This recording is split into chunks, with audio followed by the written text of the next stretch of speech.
How's the life? How's work? How's not working? Today, by popular demand, we're going to go ahead and do the Patch Notes 10.11 review. So without further ado, let's jump right into it. So, the patch release has released Volibear onto the Rift, and already he has gotten a little bit of buff here. I'll have to go ahead and try this out for myself because my initial assessment of new Volibear was that he actually did not even feel as good as old Volibear. I might get a lot of hate for that, but I feel like old Volibear had more burst damage and was tankier. So we'll have to see how these buffs work out. Hopefully it'll make him a bit more tanky and help him stick on to people a little bit more. So I'll have to give it a try. So as you can see, this patch, in the buffed section, we have Fiddlesticks, Gangplank, Hecarim, Kai'Sa, Lux, and in the nerf section, we have Graves, Janna, Syndra, and Talon. So let's jump right into what these buffs and these nerfs entail. And in my last patch notes video, I did complain a little bit about how we weren't seeing any kind of skin variety in some of these newer skins. And then Riot released these astronaut skins, which in my opinion are super, super cool. I mean, this astronaut bard skin is really cool, guys. I really do like these skins, so good on you, Riot. So Fiddlestick's passive, his time before effigy posing has increased from 1 to 2 seconds, and now he can terrify people if he poses as an effigy, even if he's seen, which is definitely gonna help Fiddlesticks out quite a bit.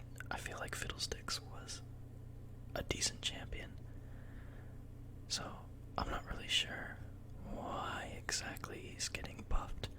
I feel like once folks kind of figured out what he was capable of, he's been doing pretty well, so he got some buffs here. It's nice. It'll probably push him into the high A or S tier, so we'll definitely see. Gangplank attack speed ratio going up. I don't really like Gangplank a lot. I mean, I like to play Gangplank. I don't like to play against Gangplank. So this will help him in his up close and up impersonal fights in the early game, which I guess is okay. And then Graves, his attack damage ratio is going down from 1 bonus attack damage to 0.8 bonus attack damage. I really don't think this is going to do a whole lot. I don't feel like Graves as a champion was one that it was like, wow, this guy's Q does so much damage. It was more like he got in your face, autoed you 100 times, and used E 100 times, and you couldn't kill him, and he just did a lot of damage that way. I feel like it wasn't his Q, that's the problem. So, I still think Graves is going to be one of the best junglers in the game, but I might be wrong, so we'll have to definitely keep an eye on Graves. Hecarim's base Q damage has been increased, and minion damage reduction is increased as well. This will definitely help him in the jungle a bit. I tried it out. My damage didn't really feel all that different, to be honest. These damage buffs are pretty minor, but when buffing champions specifically designed for the jungle, you do have to take it a little slow because junglers who can full clear extremely fast and efficiently are gonna be up there in the S tiers, but I think for low elo, Hecarim's a pretty good champion to pick up, so this will definitely help you out there. Janna's W base damage has been decreased in the later portions of the game by a little bit. I don't feel like this was really that much of a problem. I feel like champions like Nautilus and Leona were definitely a little bit more of a problem in the bot lane, but with these ADC buffs that we'll get into, we might definitely see more Janna, so having her not do as much damage in the poke aspect of her kit can definitely help out champions. But I just don't really see the need for this nerf. I just don't see enough Janna, but maybe that'll change this patch. And Kai'Sa's Q damage ratio has been buffed from 0.35 to 0.4, and the range on her ultimate has been increased by quite a bit at ranks 2 and 3, so I always felt like Kai'Sa was one of the stronger ADCs in the game just because her kit is so good. And this helps out tremendously. Lux, okay, if you guys play Lux, especially Lux support, this is going to help a lot. So after you pop your E now, it goes from 0.25 seconds to a full second, which is definitely going to help you popping it, being able to get in range, and then auto-attacking and getting your passive off. So definitely some good buffs for Lux. Even in the mid lane, this is going to help out quite a bit. So Lux players rejoice. The Syndra E cooldown has been increased. Great. Syndra's broken. I always like cooldown buffs or nerfs because it gives you a chance to actually counterplay champions, and they can't just spam their abilities and abuse you.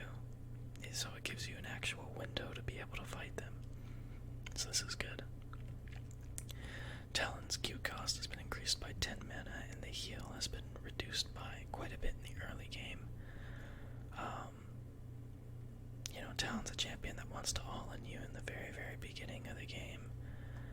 So now this is going to help him. This is going to help champions who do well into Talon, because he's not going to be able to just heal sustain off of minions with his Q. So some decent nerfs here. And then of course we've got basically the ADC patch. Pretty much all of the ADCs are getting like about 30 base health and about 2 base health growth stat per level. Now this doesn't seem like much, but it's actually gonna make a pretty big difference, because in the early game, if you think about it, 30 damage with you constantly popping pods as well, this is one extra auto in a fight. And especially in bot lane, when certain fights can be determined by one extra auto, it doesn't seem like much, but it's definitely going to help. So you can see all these ADCs getting some bonus health here and some bonus health regen. This section of the patch made me cringe really hard as a top laner. Lucian's second strike goes from 75% chance on a critical strike to 100%. Really, really annoying, because Lucian, I feel like, is already a pretty strong lane bully in the top lane against melee champions. Same thing for Kalista. Now her marked bonus damage is going up by quite a bit of the target's max health. So now she bullies melee champions in the top lane even harder. And her W, or the ability that helps proc this, it now has no mana. Vayne getting bonus attack damage on her Q. Again, super annoying, because Vayne top lane is already incredibly difficult to deal with as melee characters, and then Tristan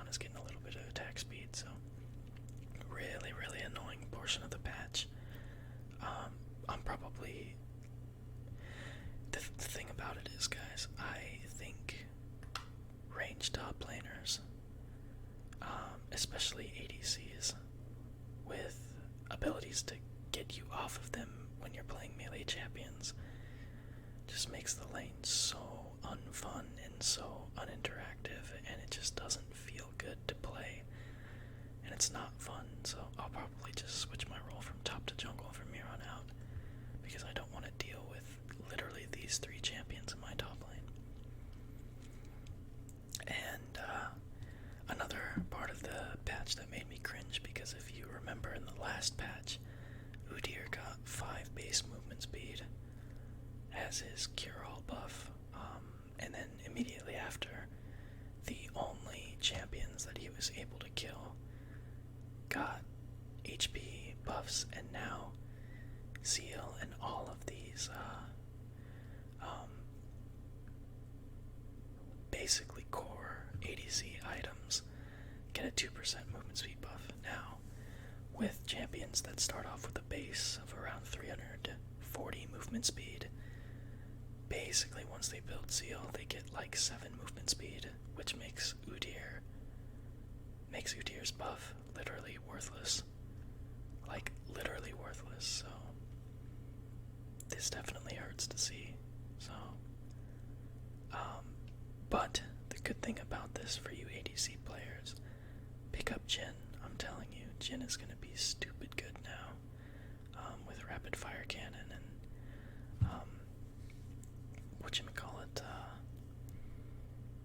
fleet footwork. And then we just have some visual updates and fixes, some ARAM balance changes, and then some bug fixes. So, yeah, I hope you guys enjoyed this patch notes review. Let me know what you guys think. Do you like the ADC buffs? Do you like some of these nerfs that went on? Give me your thoughts, give me your suggestions, and we'll continue to do this league stuff while I try to fit in some variety